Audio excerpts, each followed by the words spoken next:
Thor. My good friend Green Mouse. Sober Steve. What are you doing, Sober Steve? Hi, I'm Sober Steve. More clean now.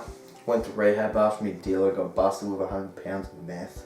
Poggers? Nah, shh! Shut the fuck up! Yeah, we've just been hanging out here at Avengers HQ ever since, Captain committed arson, killed children, pushed over a school bus. That pushing over the bus is pretty cool. And Spain comes along with his lasers.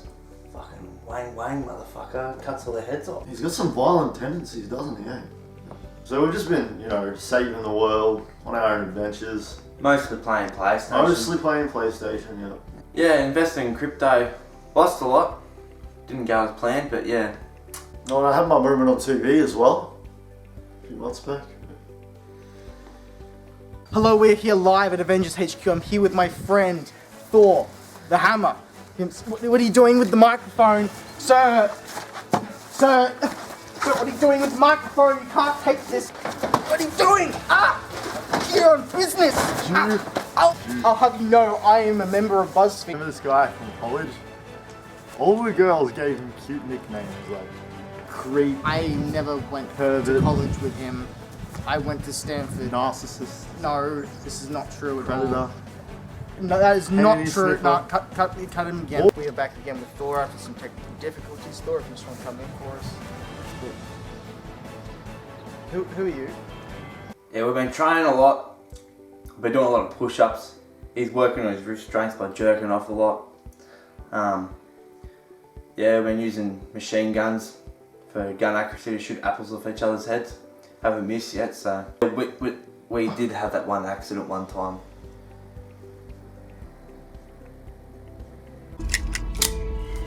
You ready? I'm ready. Are you ready? Are you ready? I'm ready. Let's go. Let's do it. I'm Fucking ready. do I'm it. ready. Do it. You ready? Do it. You ready? Do it.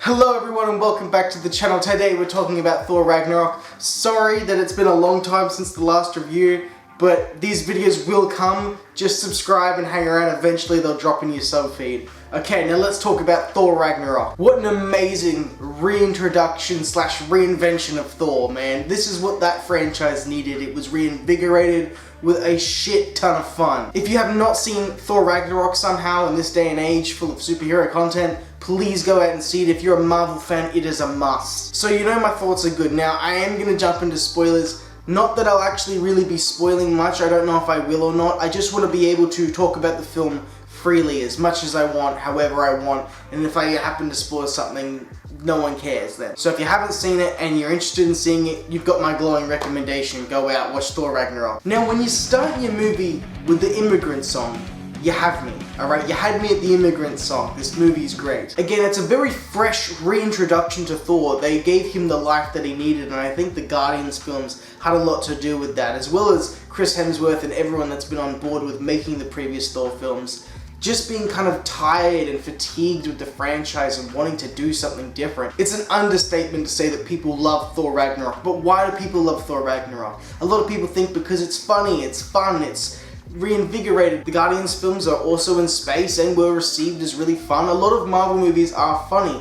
So what makes Thor Ragnarok stand out? And I don't think it's because all of a sudden the film has been injected with heaps and heaps of humor. I think what makes Thor Ragnarok great is consequence. The consequences and stakes in Thor Ragnarok are not only just great because they're there to begin with, but feel boosted because of how Thor 2 had a lack of consequences. I genuinely think if Thor 2 wasn't the way it was, Thor 3 wouldn't be as fun as it is. I don't want to rehash it here because I have reviewed Thor 2, so the review is up there if you want to check it out, but I basically went over how there was no consequences. People would die, but then they weren't really dead. People would lose hands, but they haven't really. So here, what happens? Consequences everywhere, stakes, or not just consequences, but things are happening and not being undone. Everything feels like it's important and matters amongst the fresh, fun humor that the movie brings. I don't know if it makes much sense when I say it out loud, but this movie makes it feel like things are happening. You're never dwindling around for half an hour going, oh, there's nothing to see here. You know, Odin dies, Thor's hammer gets destroyed,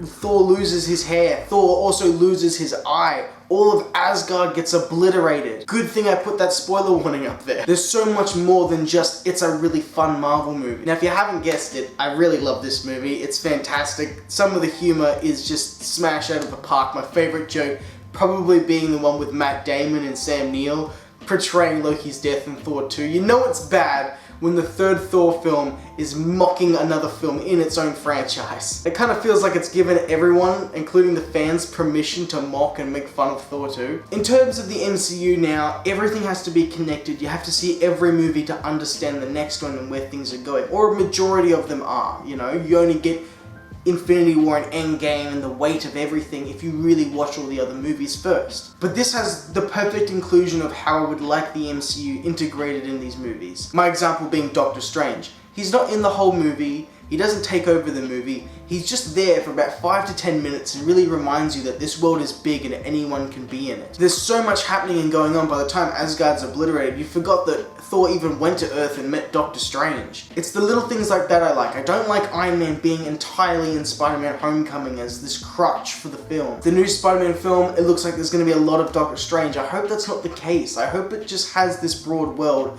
but it can still focus on being its own movie and itself, like Thor Ragnarok. Korg is also a standout. I couldn't go without talking about him. Taika Waititi plays Korg. It's just fantastic. The revolution has begun. Cate Blanchett still doesn't age and is hot, so I mean, do I need to say any more? Cate Blanchett as the goddess of death, Hela, does a pretty good job here, although I do feel like, and if you've got to nitpick and pick cons in the film, she is there for a lot of exposition dumps. We're watching everything with Thor and Hulk on Sakaar and it's really funny, and then we cut back to Hela for 5-10 minutes and it feels like it breaks up the film. But speaking of Sakaar, let's talk about Hulk. Everyone knows at this point, if you've been subscribed here, that Hulk is my baby. Hulk is my #1 Avenger and I love him to death.